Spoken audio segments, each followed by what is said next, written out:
कि हाम्रो महत्त्वपूर्ण सैद्धान्तिक सेमिनार यही 2082 मङ्सिर 11 देखि 13 गतेसम्म कपनमा आयोजना हुँदैछ। ट्युनिसिया सन् 2022 मा सम्पन्न तेस्रो विश्व महिला सम्मेलनमा महिलाहरूले दोस्रो सैद्धान्तिक सेमिनार आयोजना गर्ने निर्णय गरेका थिए। उनीहरूले महिलाहरूको समस्या, शोषण र उत्पीडनको मूल कारणको रूपमा साम्राज्यवादी व्यवस्थालाई नै औँलाएका छन्। हामी यो सेमिनार यति बेला आयोजना गर्दैछौँ जब विश्व इतिहासकै ठुलो चुनौती र सङ्कटहरू सामु उभिएका छौँ। युद्धहरू तीव्र हुँदैछन् र विश्व वर्चस्वको सङ्घर्ष झनै विचित्र रूप लिँदैछ। उत्पीडन र शोषण बढ्दै गइरहेका छन् र फाँसीवादको खतरा निरन्तर बढिरहेको छ। मानव जातिको अस्तित्व सम्बन्धी सङ्कट अझै गहिरो बन्दै गइरहेको छ। पुराना तथा नयाँ साम्राज्यवादी शक्तिहरू र प्रतिक्रियावादीहरूले आर्थिक विश्व युद्धको विस्फोटक कार्यलाई अझै खेलौना बनाइरहेका छन्। तर यी सबै बुझ्नका लागि हामीले साम्राज्यवादका राजनीतिक तथा आर्थिक आधारहरूलाई केलाउनु पर्दछ र तिनैलाई यसको मूल कारणको रूपमा पहिचान गर्नु पर्दछ। विश्वभरका महिलाहरू जान्दछन् कि महिलाहरूको प्रतिरोध र सङ्घर्षहरू अझ बढ्दै जानेछ। समाज परिवर्तनको भूमिकालाई पुरा गर्न उनीहरू तयार भइरहेका छन्।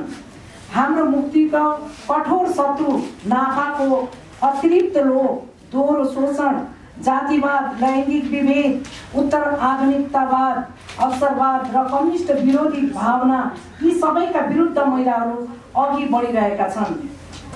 उनीहरूको बलियो तथा सङ्गठित शक्तिका साथै आफ्नो सङ्घर्षका लागि सही अभिमुखीकरण र मार्गदर्शन आवश्यक छ। उनीहरूको ठुलो लक्ष्य महिलाहरू माथिको शोषण र उत्पीडन मुक्त समाजको निर्माण हो। त्यसका लागि महिला आन्दोलनको सैद्धान्तिक आधारको व्यापक छलफल र थप विकास अपरिहार्य छ। वर्तमान परिस्थितिमा धेरै मुलुकहरूमा किन महिलाहरूले कठिन सङ्घर्षबाट हासिल गरेका अधिकारहरू कुल्चिँदै लगिरहेका छन् र अन्तर्राष्ट्रिय महिला आन्दोलन कसरी एक अझै सामाजिक शक्ति बन्न सक्दछ, यी केही प्रश्नहरू सैद्धान्तिक सेमिनारमा हामीले छलफल गर्नेछौँ। अब साम्राज्यवादीहरू र महिलाको वास्तविक मुक्तिको सङ्घर्षमा आफ्नो भूमिका गहिरोसँग बुझ्ने र निर्वाह गर्ने समय आएको छ। यो सैद्धान्तिक सेमिनारले त्यसका लागि हामीलाई आवश्यक आधार प्रदान गर्नेछ। त्यसका साथै यसले महिलालाई शोषण र उत्पीडनबाट मुक्त गर्ने हाम्रो सङ्घर्षका सैद्धान्तिक आधार र भविष्यका दृष्टिकोणहरूबारे छलफल गर्न अझ महत्त्वपूर्ण सहयोग पुर्याउन गर्नेछ। विश्वका 4 महादेशका 20 भन्दा बढी देशका महिलाहरू काठमाडौँमा आयोजित विश्व महिला सम्मेलनको सैद्धान्तिक सेमिनारमा सहभागी हुँदैछन्।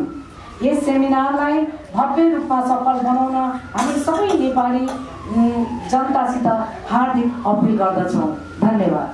In Tunesien viele Berichte von Frauen aus der ganzen Welt gehört und wir haben am Ende gemeinsam erkannt, der Imperialismus ist die Ursache all unserer Unterdrückung und Ausbeutung, die ganz besonders Frauen und Kinder betrifft. On the World Women's Conference in Tunis in 2023, we get a lot of reports from the women over the world. And we notice that the imperialism is always the core of the problems and the oppression of the women. सन् 2023 ट्युनिसमा सम्पन्न तेस्रो विश्व महिला सम्मेलनमा महिलाहरूको समस्या र महिला मुक्तिसँग जोडिएको विभिन्न विषयहरूमा छलफल बहस भयो र त्यसमा यो साम्राज्यवाद नै मुख्य अवरोधको रूपमा त्यो बेला निर्क्युल गरिएको हुनाले अहिले हामी यो विषयमा केन्द्रित भएका छौँ। question about why we are wearing the purple color, and I wanted to answer for this question. And we wear the purple color because it's come from suffragette, the movement in England.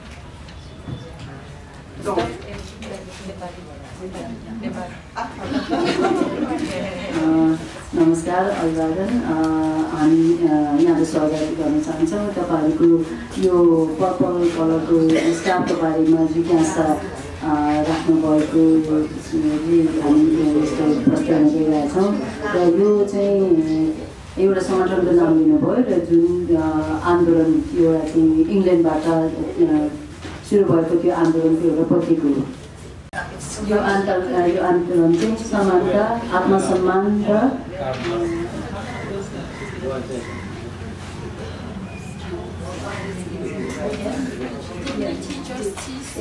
न्याय या साम्राज्यवाद विरुद्धको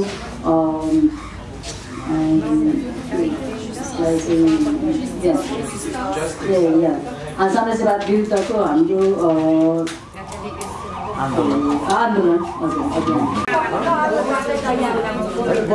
खै उठाएको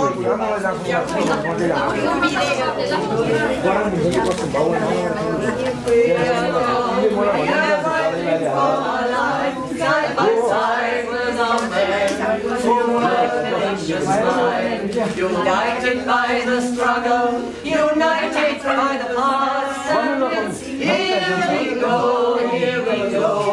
all the women of the working class, and it's here we go, all the women of the working class.